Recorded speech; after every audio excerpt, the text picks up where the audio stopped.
Hello students, this is Dr. Vivek Rohira, Mathematics Mentor.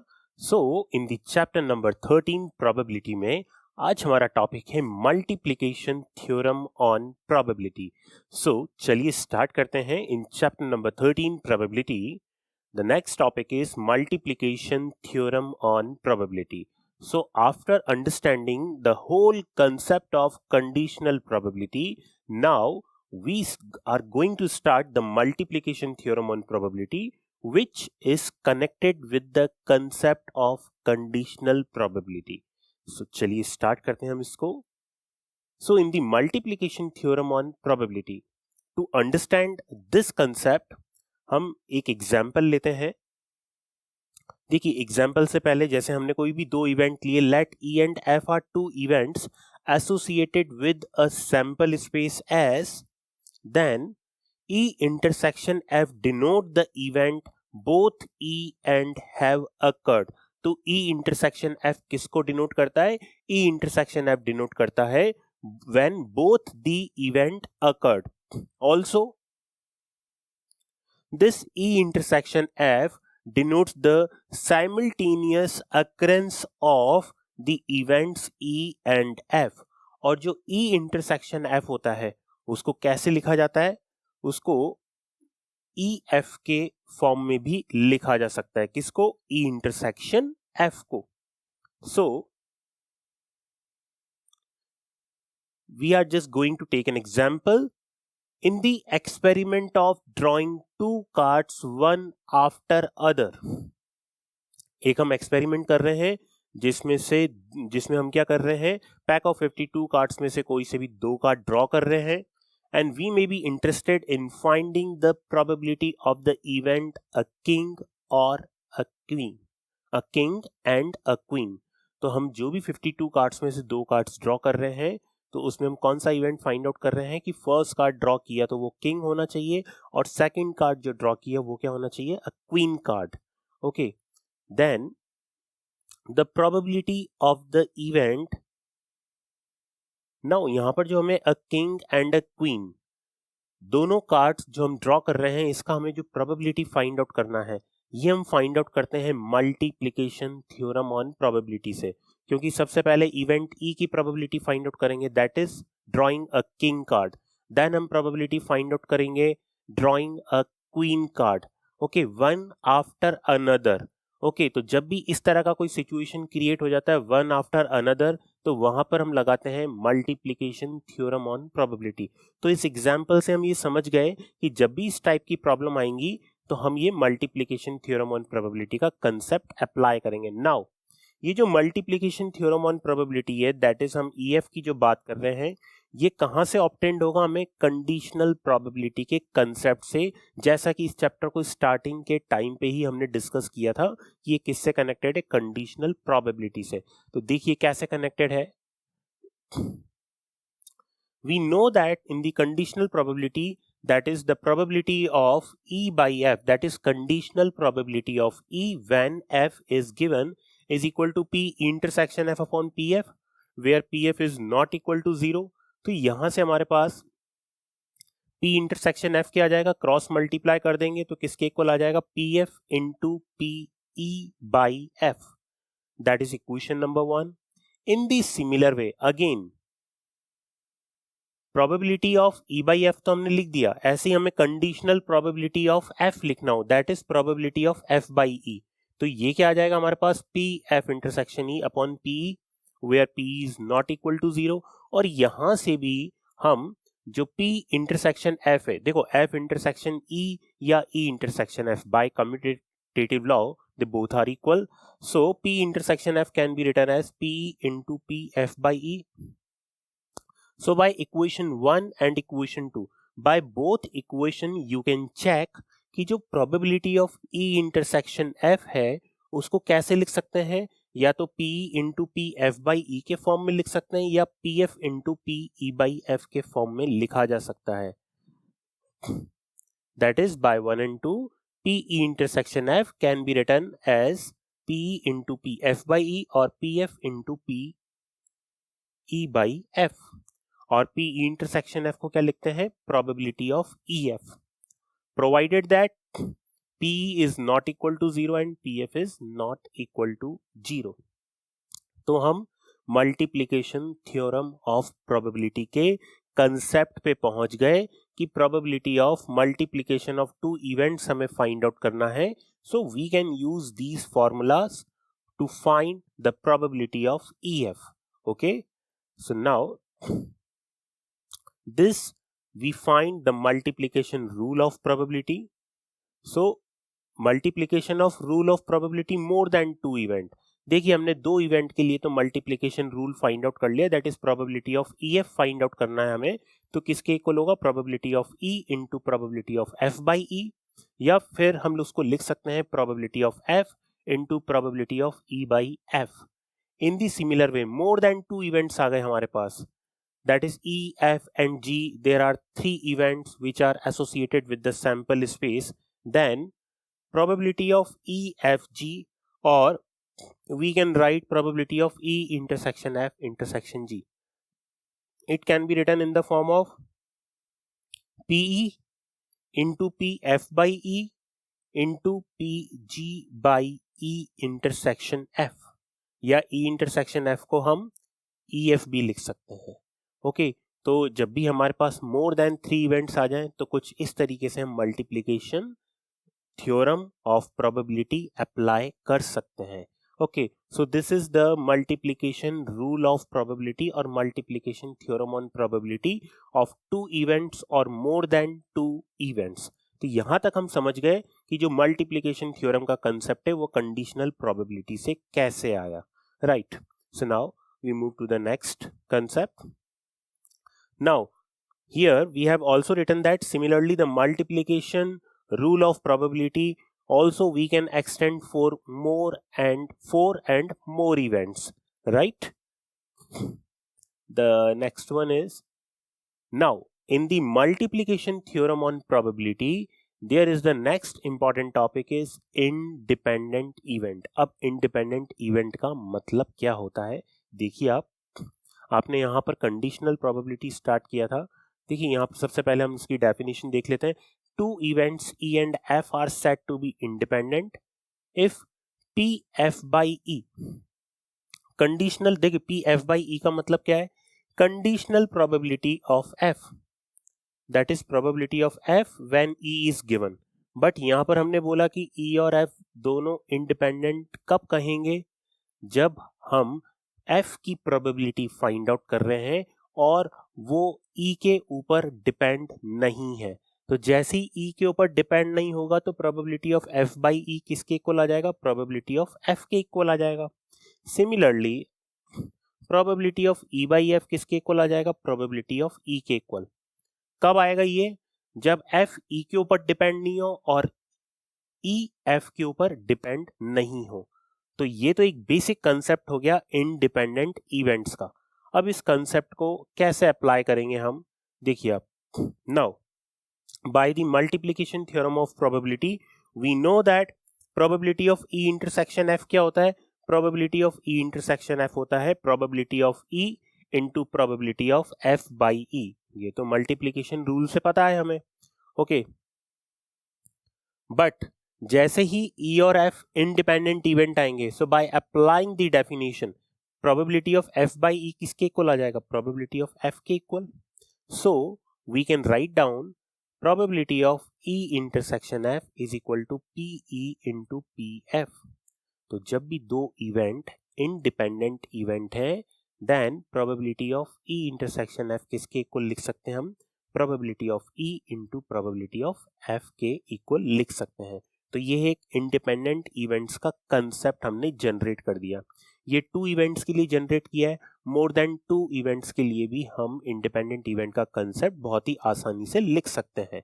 Right, so this is the concept of independent event. Now we are going to start some of the examples based on multiplication theorem on probability and independent events. तो चलिए start करते हैं first question. So in this first question we have to given that 3 cards are drawn successively without replacement from a pack of 52 well shuffled cards. तो देखिए जैसे 52 well shuffled cards हैं हमारे पास, और 52 वेल शफल्ड कार्ड्स में से कितने cards draw करने हैं? 3 कार्ड्स ड्रॉ करने हैं हमें। और 3 कार्ड्स के ऊपर कंडीशन क्या है? 3 कार्ड्स के ऊपर कंडीशन है विदाउट रिप्लेसमेंट।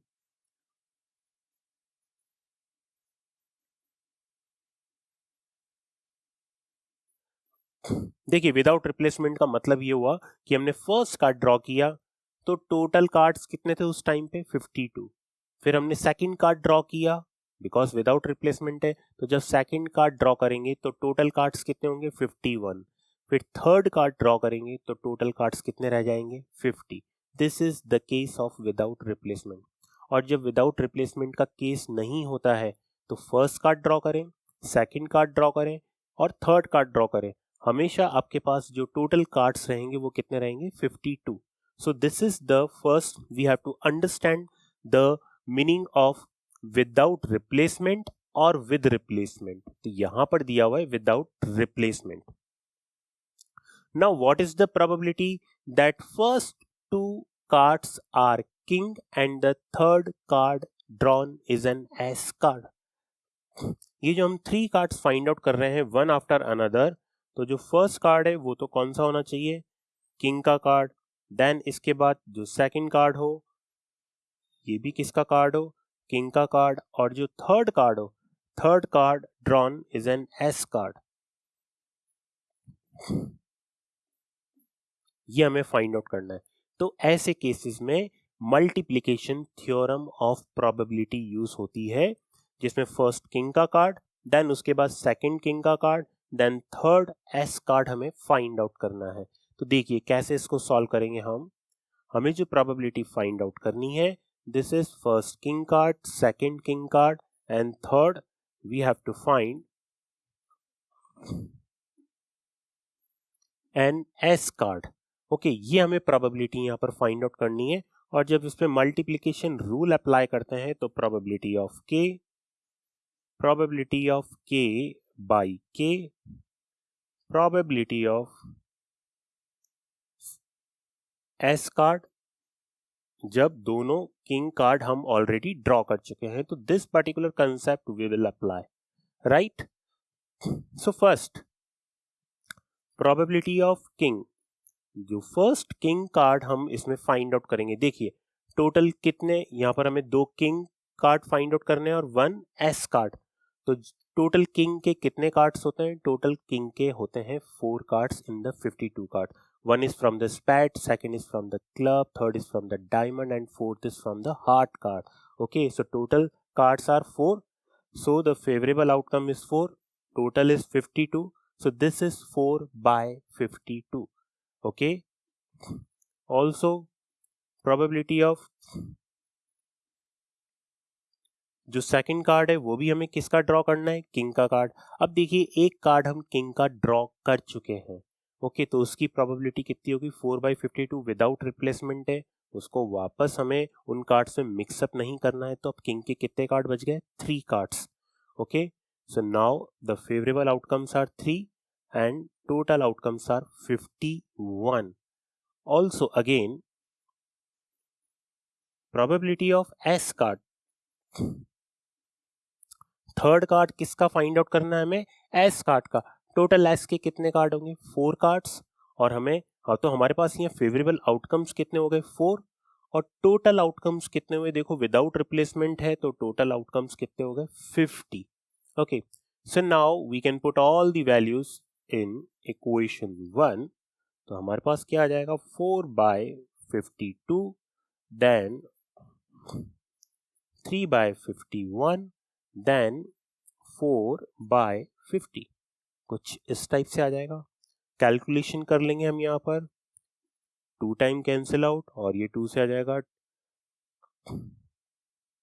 4 से ही कैंसिल कर दें डायरेक्ट आप इसको, 4 1 जा 4, 1/13 और इधर आपके पास आ जाएगा 2/25 और ये हो गया 17 time cancel out, right?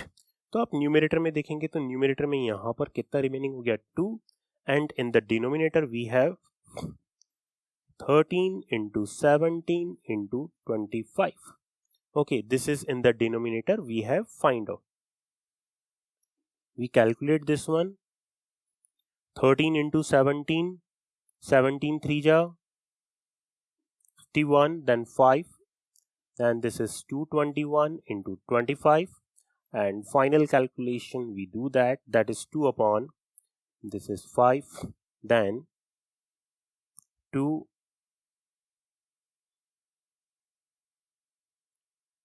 This is 5. Then 2, 22, 52. Then 5.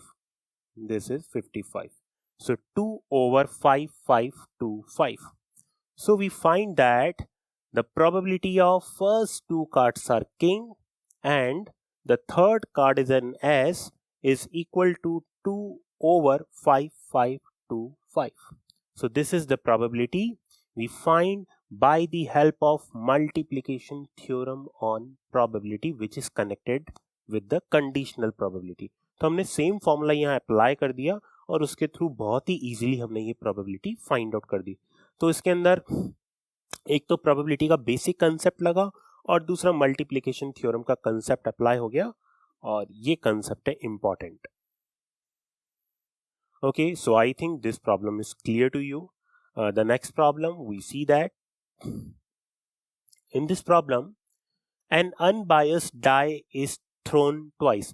कोई भी unbiased dice है उसको 2 times थ्रो कर रहे हैं हम, तो हमारे पास यहाँ पर टोटल इवेंट कितने आ जाएंगे सैंपल स्पेस में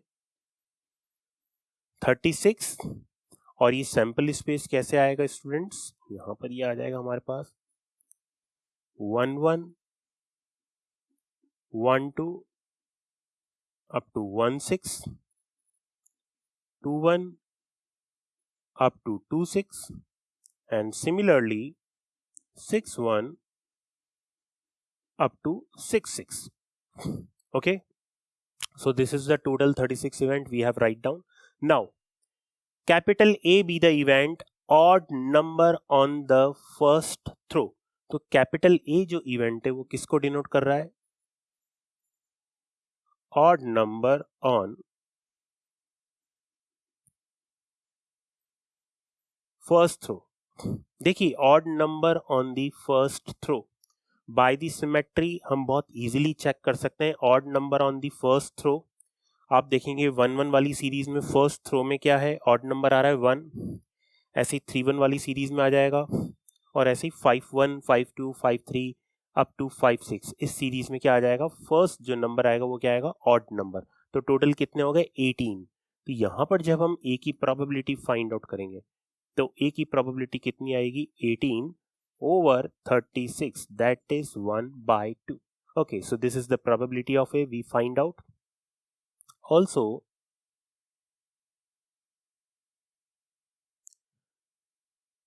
B be the event, odd number on the second throw. What is the B? B is the event, odd number on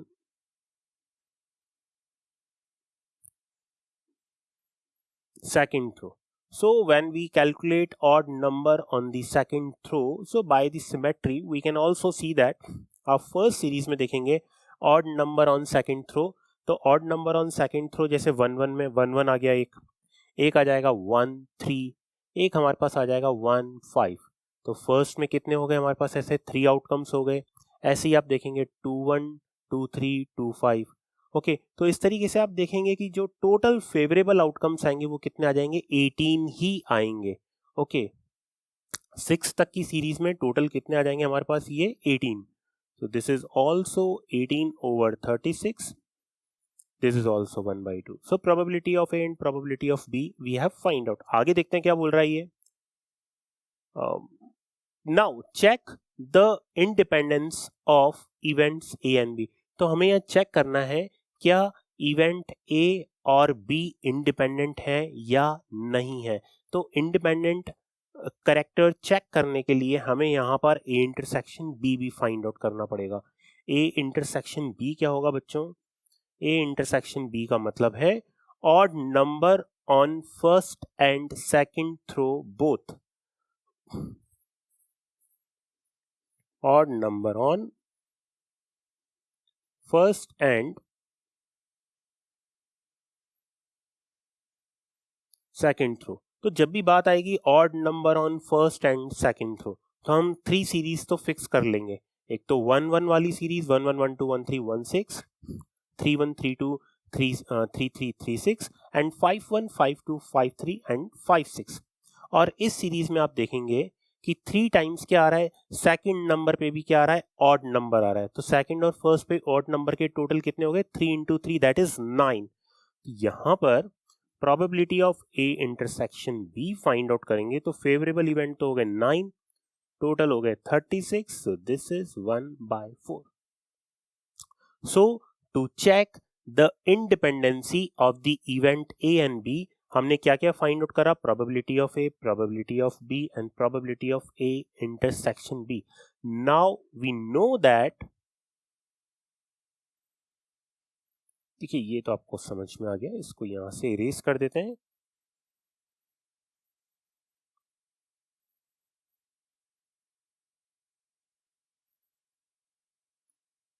Now we know that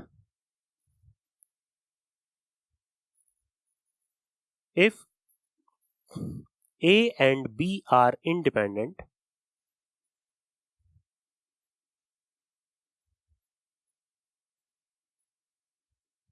if A and B are independent, then probability of A intersection B किसके equal होना चाहिए, probability of A into probability of B के equal.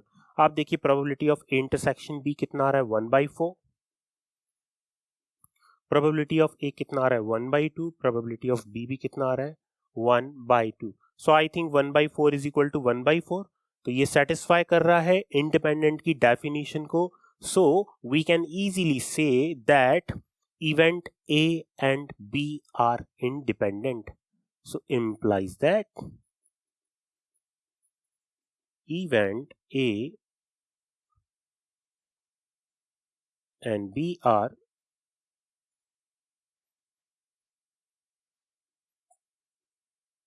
independent.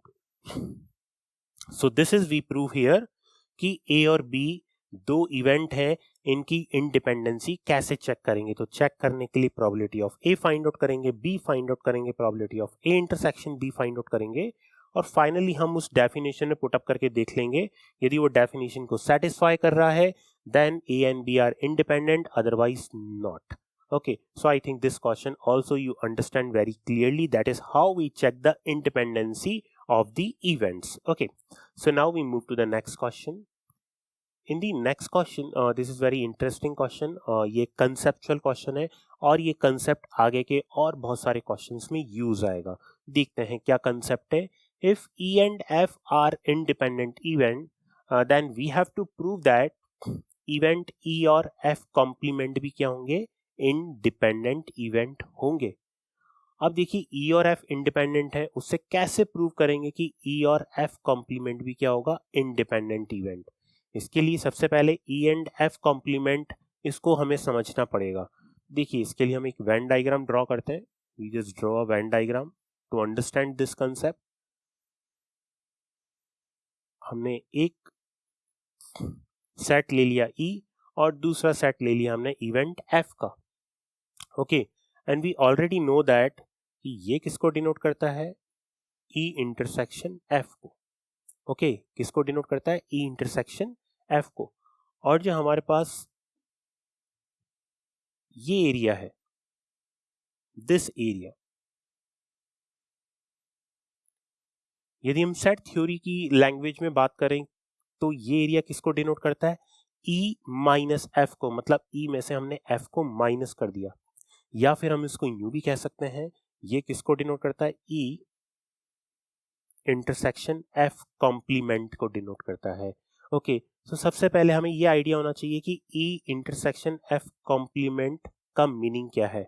Okay, तो हमें पता लग गया कि this area denote the E intersection F complement, और ये वाला एरिया किसको डिनोट कर रहा है, E इंटरसेक्शन F को। ये वेन डायग्राम से हमने बहुत इजीली फाइंड आउट कर लिया।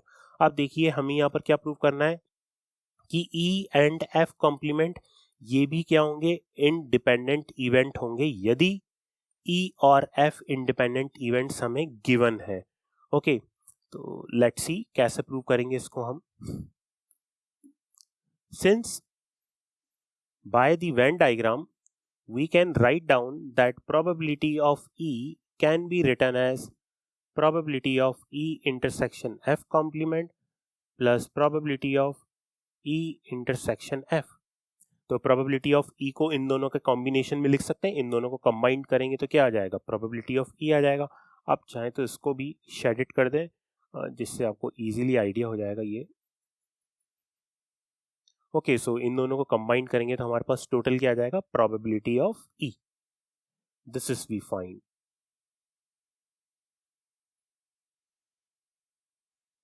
This is the probability of E. Okay, so we can write down probability of in the form of P intersection F complement and P intersection F. Now, probability of E intersection F complement ये किसके equal हो जाएगा, probability of E minus probability of E intersection F, ऐसे लिख सकते हैं. अब हमें E और F क्या दे रखे हैं, independent event. That's why we can write down P intersection F in the form of PE into PF by the definition. Okay, so we just write down probability of E minus probability of E into probability of F. यहां पर चाहे तो आप लिख दें by definition. Okay, independent event की definition से हमने ऐसा लिख दिया. Now we will take common probability of E and in the bracket it can be written as 1 minus probability of F. So this is probability of E और इसको हम लिख देंगे probability of F complement. क्या लिख देंगे इसको, probability of F complement because of probability of A plus probability of A complement किसके इक्वल होता है, 1 के इक्वल. ये कंसेप्ट आपको पता होना चाहिए. So this concept we have applied here and we found that probability of E intersection F complement किसके इक्वल होगा, PE into PF complement के. और जैसे ही हमने कुछ इस टाइप से प्रूव कर दिया तो ये किसको सेटिस्फाई कर रहा है, इंडिपेंडेंट इवेंट्स की डेफिनेशन को सेटिस्फाई कर रहा है. So we conclude that E and F complement are independent.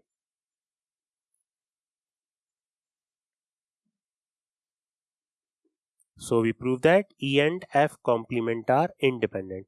तो यदि E और F independent event है, then we can conclude that E and F complement are also independent. Even that जिस तरीके से हमने इसको प्रूव किया है, सेम हम रिजल्ट दो और कंक्लूड कर सकते हैं. कौन कौन से result, E complement and F are also independent. जब हमें क्या गिवन हो, E और F इंडिपेंडेंट गिवन हो. Okay, and also the second conclusion we can find out that is E complement and F complement are also independent. If we have to given E and F are independent event, तो 3 conclusion हमने यहाँ पर find out कर लिए.